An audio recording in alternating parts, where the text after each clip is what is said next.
எல்லா கர்ப்பிணிகளுக்குமே சுகப்பிரசவம் ஆகணும் அப்படிங்கிறது தான் ஆசை. ஸோ கர்ப்ப காலத்துல எந்த ஒரு காம்ப்ளிகேஷனும் இல்லாத ஒரு கர்ப்பிணிக்கு சுகப்பிரசவம் ஆகிறதுக்கான வாய்ப்புகளை அதிகப்படுத்துறதுக்கு என்னெல்லாம் பண்ணலாம் அப்படிங்கறத இந்த வீடியோல பார்க்கலாம். ஃபர்ஸ்ட், பிரெக்னன்சி சமயத்துல ஆக்டிவா இருங்க. அதாவது ஒரு நாளைக்கு 30 நிமிஷமாவது நடைப்பயிற்சி, வாக்கிங் பண்ணுங்க. 7 மாசத்துக்கு அப்புறம் பெல்விக் ஃப்ளோரை ஸ்ட்ரெங்தன் பண்ற எக்ஸசைஸ் ஒரு நாளைக்கு 30 நிமிஷமாவது பண்றீங்களான்னு பாத்துக்கோங்க. ரெண்டாவது, நீர்ச்சத்து ரொம்ப அவசியம். ஸோ கர்ப்ப காலத்துல ஒரு நாளைக்கு 2-3 லிட்டர் தண்ணி எடுத்துக்கிறீங்களான்னு பாத்துக்கோங்க. மூணாவது, அன்ஹெல்தியான ஃபுட்ஸை அவாய்ட் பண்ணுங்க.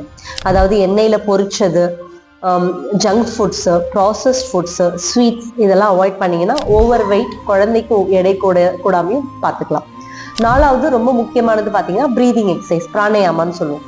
ஸோ இந்த ப்ரீதிங் எக்ஸசைஸ் நம்மளோட லங் கெப்பாசிட்டியை இம்ப்ரூவ் பண்ணுறதுக்கு ஹெல்ப் பண்ணும்.